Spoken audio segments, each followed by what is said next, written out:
Good morning. Good morning. Ayan, we have special guests. So, magta-Taglish tayo. Medyo hindi ko napaghandaan to masyado. Isip pa, Tagalog.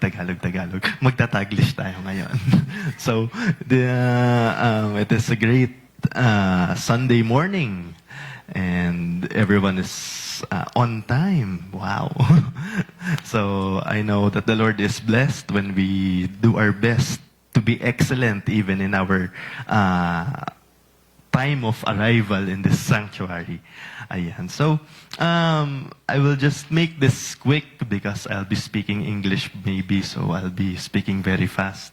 And I cannot translate everything in Tagalog because the jokes in Tagalog translated to English are corny. So I'll just try to speak as fast as I can. And I hope and I pray that we all become blessed with this short teaching, which I entitled Bezalel, an excellent servant. Do we know Bezalel? Some of you maybe not be familiar with the name, but for some of us who are always on their Bibles and going to and fro from the Old to the New Testament, we will find him in Exodus chapter 31, verses 1 to 10. And I would like everyone to stand up as we read the Word of God. This is in NLT version. So if you have the NLT version on our Easy Worship, then we can read all together. Exodus chapter 31, verses 1 to 10. And I'll be reading it. Okay, I won't wait for the projector. So if you see the verse, just read with me. Then the Lord said to Moses, "See, I have chosen Bezalel, son of Uri, the son of Hur, of the tribe of Judah, and I have filled him with the Spirit of God, with wisdom, with understanding, with knowledge, and with all kinds of skills, to make artistic designs for work in gold, silver, and bronze, to cut and set stones, to work in wood, and to engage in all kinds of crafts. Moreover, I have appointed Oholiab, son of Ahisamach, of the tribe of Dan, to help him. Also, I have given ability to all the skilled workers to make everything I have commanded you: the tent of meeting, the ark of the law, with the atonement cover on it, and all the other furnishings of the tent, the table and its articles, the pure gold lampstand and all its accessories, the altar of incense, the altar of burnt offering, and all its utensils, the basin in its stand, and all the woven garments, both the sacred garments for Aaron the priest, and the garments for his sons when they serve as priests, and the anointing oil and fragrant incense for the holy place. They are to make them just as I commanded you." And the Lord bless the reading of His word. May we all sit down? Okay. Now, if we would be looking at the context of this verse, only Bezalel and Oholiab were the two names that were mentioned. And the rest are just the, supporting cast nitong dalawang ito. But Bezalel was specifically described as someone who was filled with the Spirit of God, with wisdom, with understanding, with knowledge, and with all kinds of skills. And if we would be back reading, there are a ton of things that were assigned for Bezalel and Oholiab and all the other supporting casts to create. So, just to give a brief background, this was the time when the sanctuary was about to be constructed. So, ito po yung instruction ng Lord kay Bezalel. And Moses was not, we can say that this is not his area of strength. Si Moses po ang inatasan, pero hindi niya po ito expertise. So Bezalel was the one who was in charge for this. And we would see how excellent of a servant Bezalel is as we go through. So sa introduction po, nailagay ko po dito the intelligent design of the universe and every living being speaks of God's excellence in His work. So if you would look to your left and to your right, that is God's work. If you would look at your neighbor beside you, wow. Excellent work po siya ng Panginoon. From the smallest of details in our subatomic particles to the enormous stars in the galaxy, all creation emanates excellence. Do you believe that the God we serve is an excellent God? Amen. And so, therefore, everything that He created is excellent. If you would be looking at the smallest particles, di ba po ba yung mga molecules, atoms, and stuff, all this stuff, even that is in the mind of God. And even in that area, He is excellent. And if you would be looking, alam ko pa ilang beses nating napanood, yung difference ng mga planets and the stars in the galaxy. The Earth is very small. And inside Jupiter, you can fit 100 Earths. That's Jupiter. But the Jupiter is far smaller than the Sun. And our Sun in the solar system is very, very small compared to the other stars that God created. Some of its names are Betelgeuse and other stuff. So, napakalaki po ng mga bituin. And the things that we see in the sky every night when it's full of stars, you see them very small. But if you magnify, if you go very near, you'll find yourself that you're the smaller one. That you're smaller than what you see in the sky. So, everything that God created, sometimes we discuss it while we eat. What is the purpose of these stars? What is the purpose of the other planets? Why did God create Earth and then the rest of the planets are uninhabitable? Does it ever bug your mind? But Lord, but yung Venus ay, Mercury, after ng Mercury, Venus, Earth, Mars, and, di ba hindi, na-imagine po ba ninyo kung para saan? What are they for? Are they just Christmas lights na parang para magliwanag sa langit paggabi? So, there's so many things to learn in this life.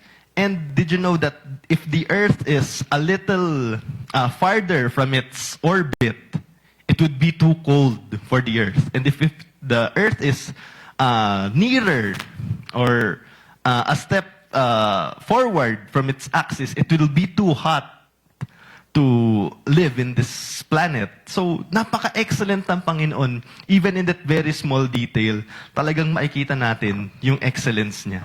So, God is really excellent. And we will understand God's point of view of excellent service. Ayan. So, if we would be going back sa Exodus 37, 38, and 39, these are the verses where things are where these parts of the sanctuary were created.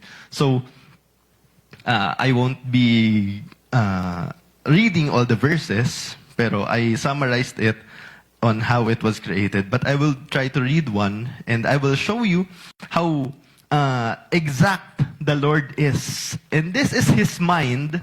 This is the Lord's mind transferred into Moses, who was really trying his best to understand. But Bezalel was the one who was gifted with wisdom. So that's why he understood everything. So sa verse 37, we will be reading that Bezalel built the Ark of the Covenant. He built the table, the lampstand, and the altar of incense. So, if we would be reading, everything was overlaid with gold. Ayan. And, ito pong mga bagay nito, these are inside the temple. So, God is putting a distinction for these things, and they are overlaid with gold.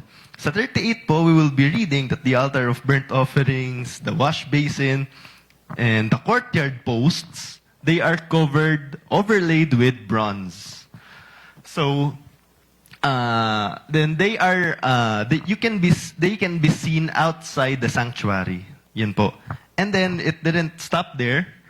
Pati po yung clothing ng priests. So it has specific colors. The ephod, the chest piece, and the additional clothing for the priests.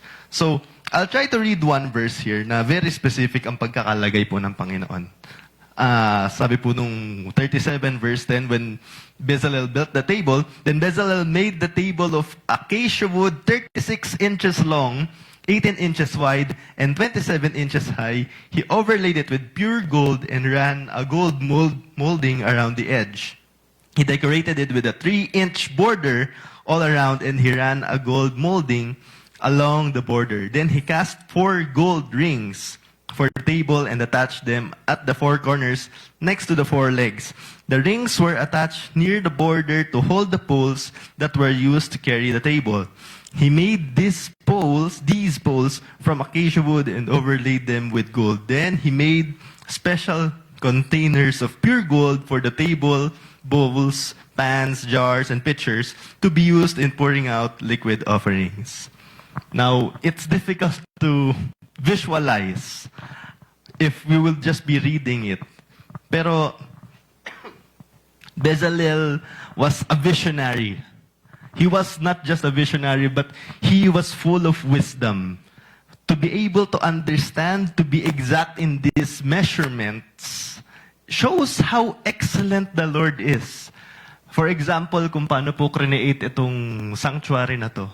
Kung may sobra po sa bilang ng mga panels, ano po kayong itsura?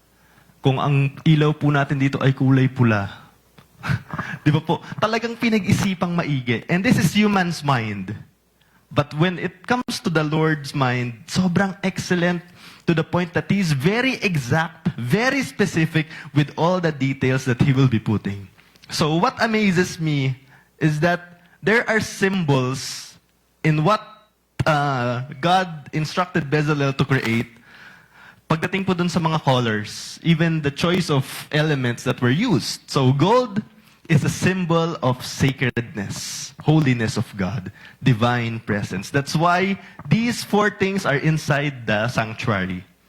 And if you would be remembering nung nagkaroon po ng revelry yung mga Israelites for, ang tagal kasi ni Moses bumaba, gumawa sila ng golden calf, made of gold.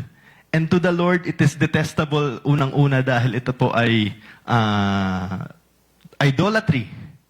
Harapan po itong pangbabastos sa ating Panginoon. But more importantly, the gold is very sacred sa Panginoon. It represents of His holiness and of His divine presence. That's why God is very excellent when it comes to the things that were created. The bronze speaks of God's righteous judgment.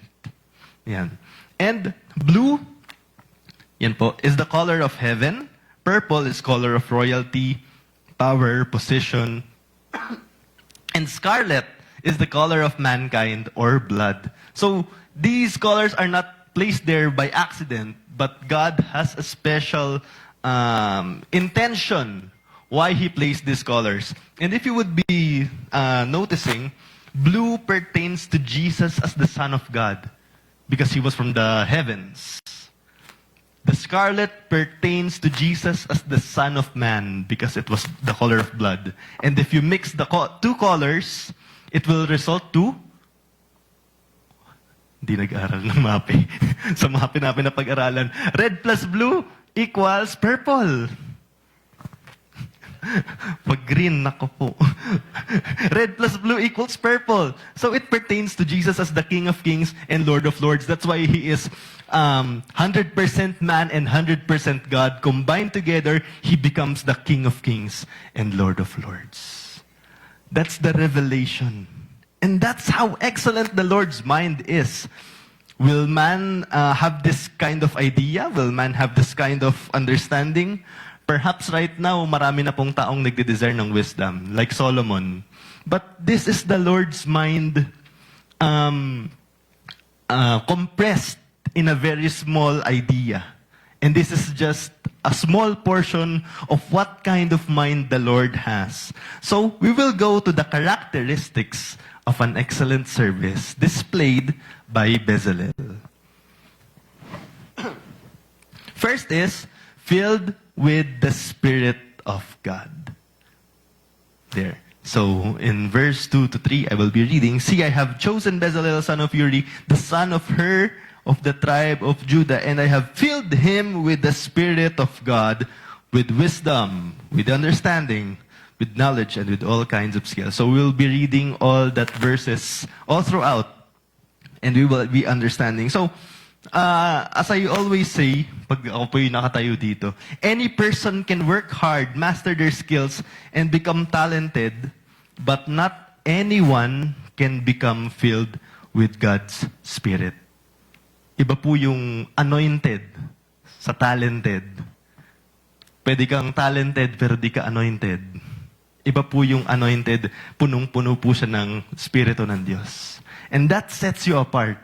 Other people right now try to become, try to be on top of others. Papansin po natin, why do young generations like to show themselves on social media? Pag nakakita ng magandang background, lalagay cellphone, sasayaw-sayaw, pang TikTok. Pag nakakita ng mga magagandang content, video-video kung saan-saan. Mapapansin po natin, this is the kind of world we are living in right now. Everyone is trying to be famous. Everyone is trying to be trending. But no one is trying to be anointed. No one is trying to be set apart. Everyone wants to stand out. Pagdating po sa social media, everybody wants to stand out. Kaya nga po pati mga fake na mga information kinakalat para mag-stand out sa Reels. Para may monetization silang maganap. Ang dami pong naloloko. Like for instance, yung baha po sa Dubai, ang dami nagkalat. Ang totoong balita, baha. Yung nakikita sa Reels, may tornado. Nakikita sa Reels, yung tornado may apoy. At talagang, yung mga tao gustong mag-stand out. Lahat gustong maging bida. Lahat gusto maging bida-bida. Pero ang mga tao po na nasa church na naglilingkod, dapat hindi po natin ito goal. Our goal should become set apart for the Holy Spirit, for God's Spirit. So your skills and talents can make you stand out, but only God's infilling can make you set apart for Him. And I will give you some examples of Bible characters who were anointed and set apart for the Lord. So 1 Samuel 16, verse 12 to 13, and he sent and brought him in. Now he was ruddy and had beautiful eyes and was handsome. Wow, handsome. And the Lord said, arise, anoint him, for this is he. Verse 13, then Samuel took the horn of oil and anointed him in the midst of his brothers. And the Spirit of the Lord rushed upon David from that day forward. This is the very importance of being filled with the Spirit. Kasi iba yung favor ng Panginoon sa'yo. Iba yung pagsama niya sa'yo. Why do Christians thrive in hostile workplaces? Because the Lord's favor is with you. Because the Lord's hand is with you.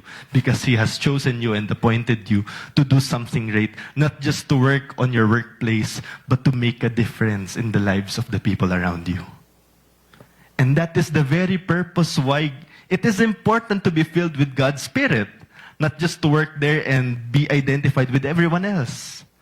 Ay, pagkasama natin si ganito, pagkasama mo yung kaibigan mo sa mundo, magkaamukha na kayo. Pagkasama mo yung mga kaibigan mo sa church, magkaamukha din kayo. So, anong totoo mong mukha? But the very purpose of being filled with the Spirit of God is to be set apart. That wherever you are, you will be identified with God.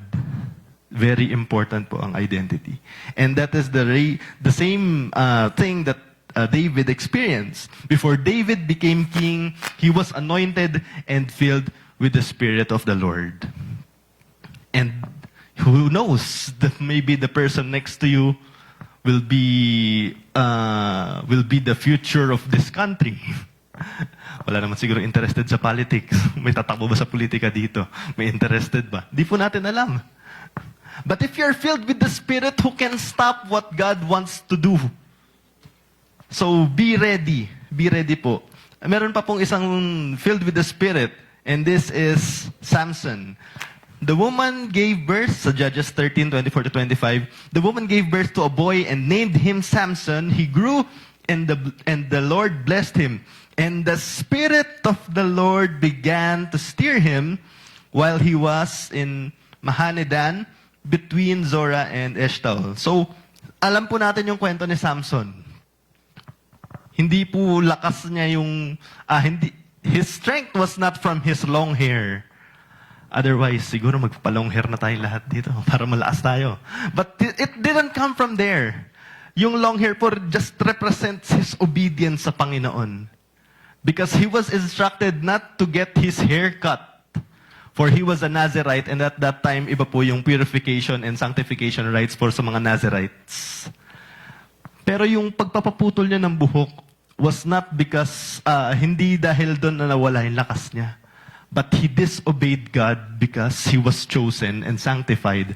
And that hair represents his obedience. But he chose to get his hair cut. So, bago po mangyari yung fall ni Samson, he was filled with the Spirit of the Lord. If you will be going back to the story, yung panganang, ano yung asno sa sa English?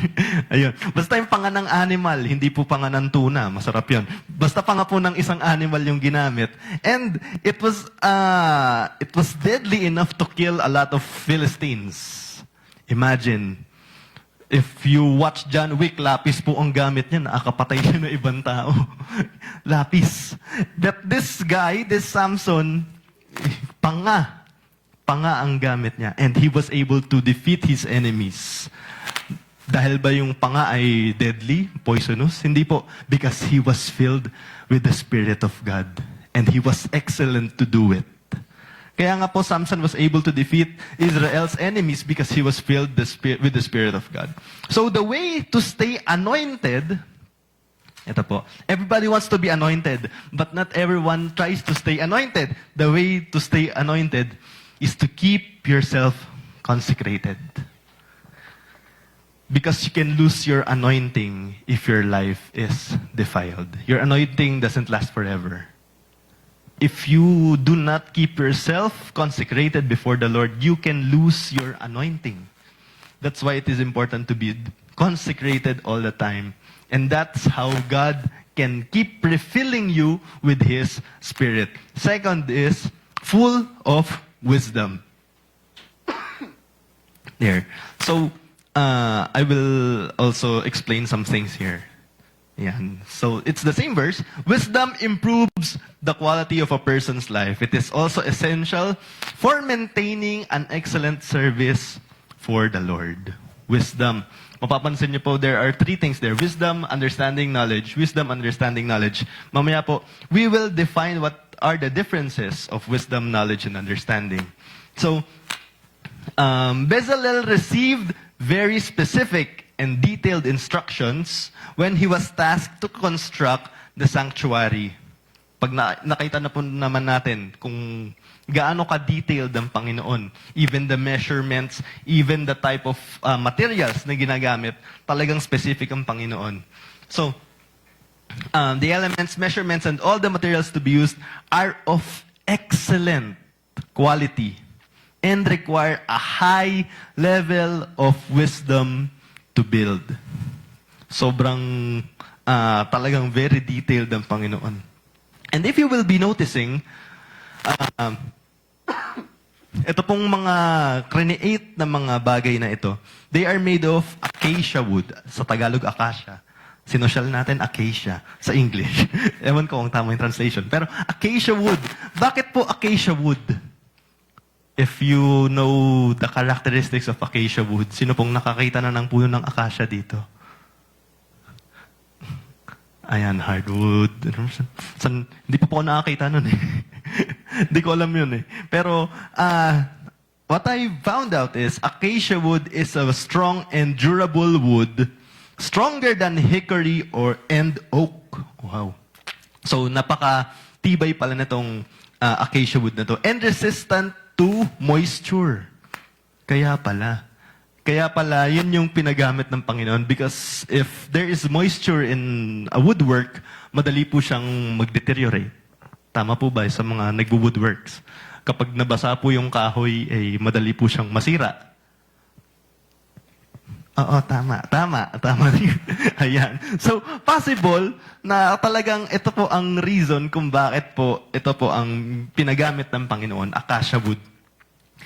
and resistant to moisture. It is adaptable to many climates and grown all over the world. I just don't know if there's acacia wood here in Canada. Meron po ba? Sa Philippines lang ata. So, yan. And siguro sa Middle East dahil ito po yung nakikita doon. So, imagine if Bezalel didn't understand these things. Lord, ba't acacia wood? Pwede namang na lang, plywood.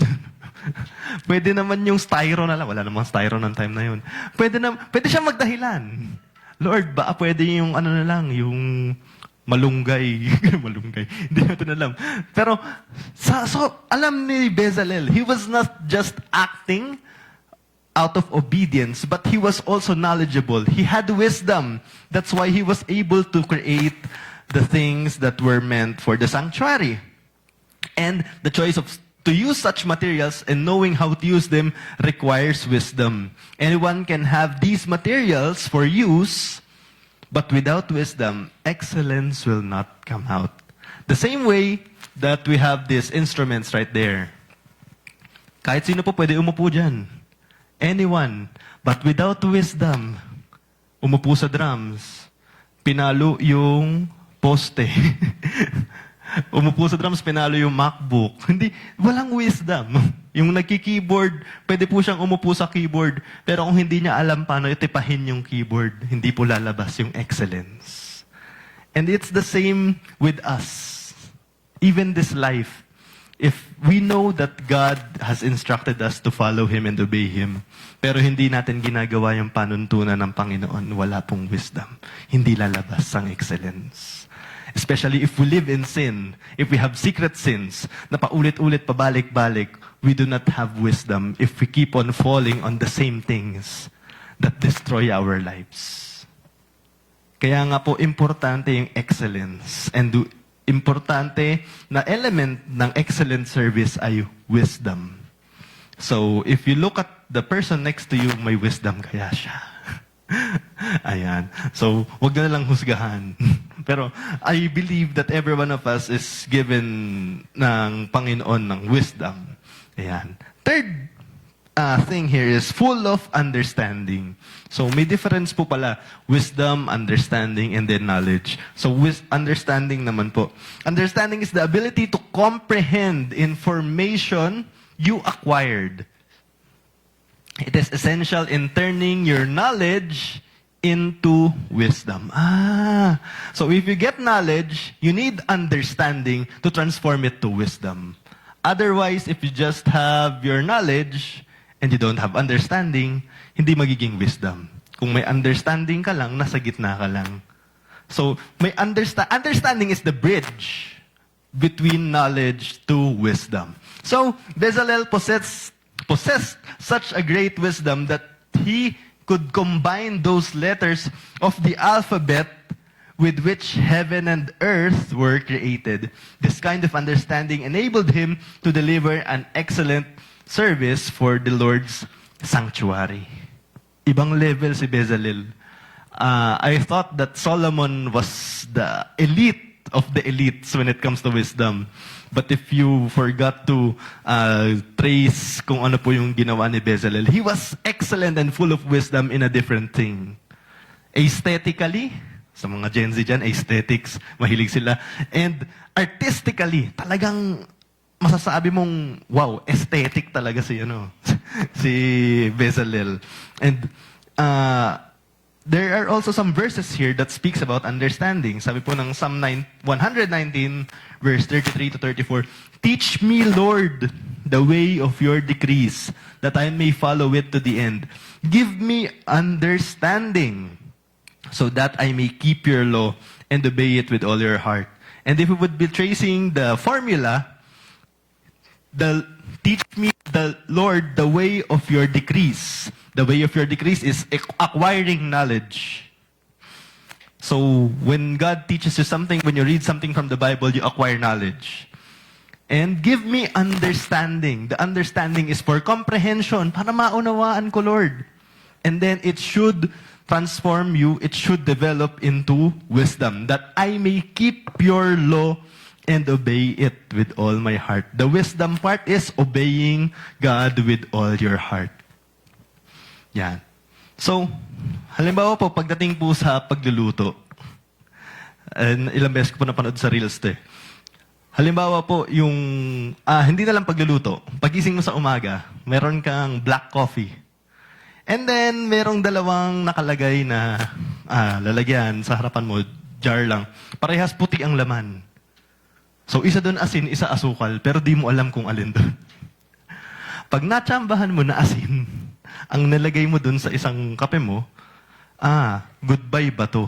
Ganun ang mangyayari sa buhay natin. And pagdating po talaga sa ganong simpleng bagay, importante understanding. Pag may label, mauunawaan natin. It's the same thing with our Christian lives. Kahit po basahin natin ang Bible paulit-ulit, many people claim to have read the Bible cover to cover, and they say that there's no God. Bakit po? Walang understanding from the Holy Spirit. They just acquire knowledge and they read the Bible to find fault in the Bible, not to understand and not to apply it in their lives. Kaya nga po, importante talaga na hindi lang puro acquire ng knowledge. Hindi pwedeng puro ang dami mong alam, pero di mo naman pinapamuhay. Very important and critical part ang understanding sa ating buhay. Pangapat po, full of knowledge. And there's the sequence. You can see, filled with the Spirit, wisdom, understanding, knowledge. And it is also hierarchical in the sense, kasi yung pagkakasunod-sunod po nito ay yung very important to the least important. So mainawaan natin kung bakit. Knowledge is defined as what is learned, the familiarity of facts and certain subjects. So this is what we are doing right now is imparting knowledge by God's grace. Learning the Bible, understanding what its contents are, is acquiring knowledge. But your knowledge should be partnered with understanding so that you may develop wisdom. So, Bezalel had knowledge in every kind of artistic design. He is knowledgeable about gold, silver, bronze, cutting stones, and carving wood. Dealing with materials like these require a thorough study. And for every one of us, we have specific things that we understand. Yung iba po sa atin, mahusay, maraming alam sa mga sapatos. Yan. Kung ano yung latest, ano yung bagong release ng Nike, ng Adidas. Yun yung knowledge nila. Iba mahusay, maraming alam sa mga pagkain, maraming alam sa mga bagong babagsak sa Value Village, mga ganun. Knowledge po yan. Knowledge po yan. Maraming alam sa mga relo, maraming alam sa mga bagong hairstyle. These things are knowledge. And if you have knowledge that will help the ministry, this is the right time. If naghahanap po kayo ng sign, kung kayo po ba'y magpapa-involve sa ministry, ito na po yung sign. Kung meron man nagpe-pray na magpa-involve sa ministry, ito na po yung prayer ito na po yung sagot.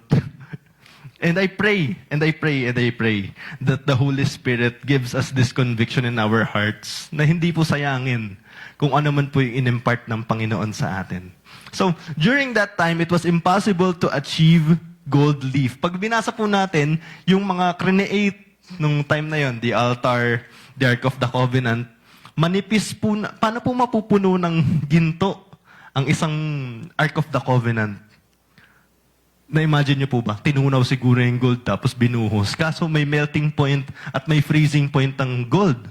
Hindi pwedeng basta binuhos mo lang tapos natunaw. Baka hindi maganda yung resulta. So, it is impossible to achieve gold leaf. Alam niyo po yung gold leaf? Yung gold leaf po yung manipis na sheet ng gold na halos papel na. This time, it is achievable because the thinness of para ma-achieve po yung ganitong bagay, kakailanganin po ng modern technology. So imagine at that time that they were able to create something excellent without the help of modern technology. Bezalel's knowledge on how to overlay the Ark of the Covenant with gold also displays his arithmetic knowledge. So if some people are really gifted pagdating sa math, talagang biyaya po ng Panginoon yan, wisdom yan. To achieve excellence, his measurements must be precise and accurate. Therefore, excellent yung kanilang ginawa. Excellent yung na-present nila sa Panginoon. Sabi po ng Proverbs 15 verse 18, the heart of the prudent acquires knowledge, and the ear of the wise seeks knowledge. Very important po ang knowledge sa ating buhay. Otherwise, baka yung iba sa atin nakulong na, if we do not have the knowledge in Canada's traffic rules, baka pag roundabout, nagpasok-pasok na lang doon kasi wala nang first stop, first go na rule sa'yo. Pag red light, di mo alam, wala ang knowledge doon, tawid-tawid ka lang. Kaya nga po, talagang pag mapapansin natin, even in the smallest aspects of those things, may knowledge po tayo doon. Alam na alam natin yung mga bagay na yan. Pero, mas mag-dig deep tayo pagdating po sa knowledge about the Lord. And not just to remain it as knowledge, but to have understanding so that we may apply it in our lives and it may become wisdom. Sabi po ng Hosea 4:6, my people are destroyed for the lack of knowledge. Kaya po napapahamak yung iba. Pansinin niyo po sa ibang bansa. There are certain cultures that do not allow you to do things that are allowed in your own country. Sa Pilipinas, allowed ka magsuot ng kung ano-ano. Bilang mga babae, yan, sa mga babae, you can wear anything you want. If you go to Arab countries, kailangan balot na balot ka. Otherwise, lumabas ka ng bansa para pumasok sa loob ng kulungan. Kasi bawal yun. Talagang, there are certain rules. And this is why knowledge is important. Before you came to Canada, did you have any prior knowledge about what to expect here? Siyempre. Hindi ba pwedeng pupunta ka dito nang wala kang alam. Puro sando dala mo tapos winter time ka dumating. Kailangan may knowledge ka sa lahat ng bagay. Very important. And lastly po, skillful. Ayan, tingin ko naghang na ata yung computer. Panglima po is skillful. So, pag binalikan po natin ulit yung verse, and I have filled him with the Spirit of God, with wisdom, with understanding, with knowledge, and all kinds of skills. And why is skills last sa listahan? Kasi po kahit skillful ka, kung hindi ka full of knowledge, full of understanding, full of wisdom, at filled with the Spirit of God, baliwala yung skills. It comes last. Anyone can be skillful, but not anyone can become filled with the Spirit of God. Not anyone can become full of wisdom, understanding, and knowledge. Madali po yung skills. Kahit sino po. Pwede kang mag-training. Ngayon po, pwede kang magbukas ng YouTube, mag-training ka doon. Magkaaroon ka ng skills. But it takes humility. And it takes your heart's desire to be filled with the Spirit of God, which is the very, very important aspect of excellent service. The ability to use one's knowledge effectively and readily in execution or performance. Ang ganda po ng pagka-define ng skills dito sa Merriam-Webster. The ability to use one's knowledge effectively and readily in execution or performance. Bezalel completes his excellent qualifications with his skillfulness. And he's not just skillful in one aspect, he is skillful in artistic designs, stone carving, and wood carving. Compared to the other characteristics, being skillful is the only matter concerning physical discipline. It takes time and mastery to become skillful at something. The rest, yung knowledge, wisdom, understanding, and being filled with the Spirit, it's all a matter of your spirit. Discipline sa spirit. Skills is a discipline of your physical. Ayan. So, bakit po importante pa rin yung skills? Mahirap naman po na ikaw ay gifted, talagang pinuno ka ng Panginoon ng kanyang presensya, ng spirit niya, ng wisdom, ng knowledge. Pero wala po kayong talent talaga sa pagtugtog. So, kailangan dun pa lang, ay may wisdom pala ako, di pala talaga ako para dito.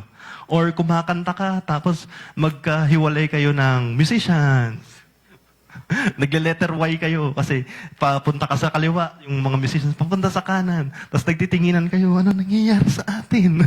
So, talagang the Lord is giving us specific things, specific gifts and talents para po ma-identify natin where do we really belong. Perhaps if you're not gifted in singing, maybe you're gifted in praying. You have the skills to manage. You have the skills to greet people. You have the skills to organize. Ito po yung mga bagay na kailangan sa ating panambahan. And it's not just the music team or the preachers or the people you see around na talagang kailangan. Everyone's help is needed as much as possible. And it's not for the benefit of the church. It's for the benefit of our spirits. Na hindi po masayang yung ating existence dito. Na every Sunday, ano na lang, at upo tayo. But let us make that striving intention to be used by God. Not just to be sitters. Kasi yung iba mga sinasabi lang mga taga nabutas daw. Kasi nabutas na yung uupuan kakaupo tayo, tayo man kasi tayo man lang talaga. So let us strive for something higher than what we are doing right now. And importante nga po talaga yung mga pinag-aralan natin for us to be used by God mightily. So if God entrusted you with skills, He has prepared an opportunity where you can use it to serve Him with excellence. Not just serving Him because I want to serve Him, because I want to gratify myself, because I want to feel productive, but to serve Him with excellence. And that is the main point. Kaya nga po sa ating conclusion, our desire to offer an excellent service should not stop as a desire. With all the characteristics mentioned, the best ability is still availability. Even if we have everything, kung marami kang dahilan, sayang naman. Kahit na sabihin mo na, Lord, ano na ako? Ang dami kong alam, ang dami kong ganito. Pero pag tinanong ka, pwede ka magpaawit, mamamalat kasi ako bukas eh. O kaya, pwede ka bang ma-assign sa ganito?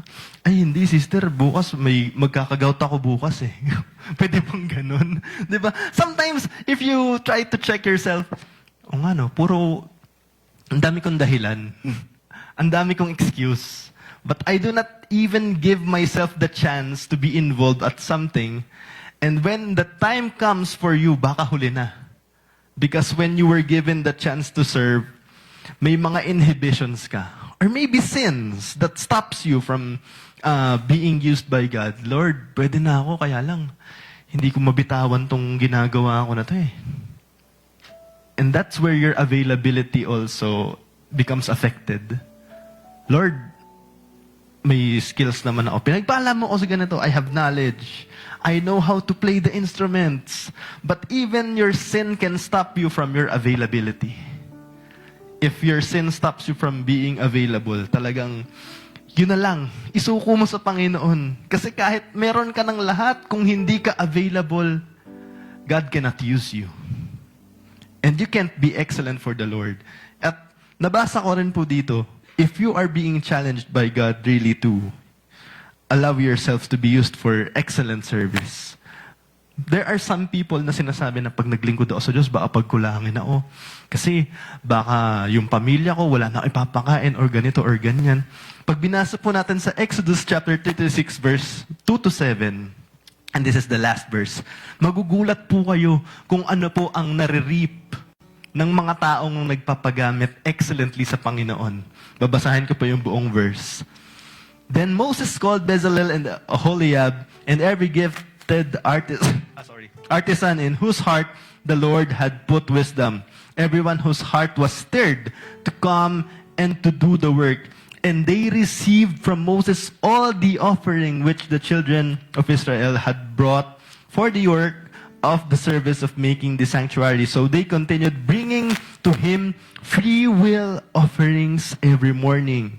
Then all the craftsmen and who were doing all the work of the sanctuary came, each from the work he was doing, and they spoke to Moses, saying, "The people bring much more than enough for the service of the work which the Lord commanded us to do. So Moses gave a commandment, and they caused it to be proclaimed throughout the camp, saying, "Let neither man nor woman do any more work for the offering of the sanctuary." And the people were restrained from bringing for the material that they had sufficient for all the work to be done. Indeed, too much. Ito pong mga taong ito, they just did what is excellent for the Lord. Hindi sila naghabol ng biyaya. Hinabol sila ng pagpapala. And what they did? Pinuhunan po nila yung excellent service nila sa Panginoon. And I know that the Lord is speaking to you. Gusto ko nang magpagamit, kaya lang may ganito ako, may ganyan. Gusto ko nang ma-involve sa ministry, kaso ganito. Tandaan po natin kung ano po yung nangyari kay Bezalel. Pinagamit lang niya yung kanyang buhay. He was excellent in what he did. And it was God who commanded the blessings to overtake his life. Sobra-sobra pa para dun sa kanilang gagawin. And this is something that people miss out if they try to dodge kung ano yung sinasabi ng Lord. Lord, saka na. Lord, wag muna. Lord, hindi pa ako ready. Kailan ka magiging handa, kapatid? If God is really speaking to you right now, this is the high time to tell the Lord what you really want. And kung natatakot ka na magkukulangin, magugutom yung pamilya mo, remember that your blessings, the Lord will let the blessings overtake your life to the point na, Lord, hindi ko deserve to, bakit mo to binibigay sa akin? Kasi pinuhunan mo yung excellent service. And even that excellent service comes from God. In short, wala ka talagang ambag sa buhay mo. Yung talents, yung skills, lahat yan binigay rin ng Diyos yun eh. Sobrang magbe-benefit ka. Pinahiram ka, ginamit mo, biniyayaan ka pa ng husto. And ang tanging gagawin mo lang is just to obey. Just to obey. Just to do your part. Kasi everything provided na ng Panginoon. Sobrang spoiled natin pagdating sa Diyos. But sometimes, we'd rather disobey than to obey the Lord.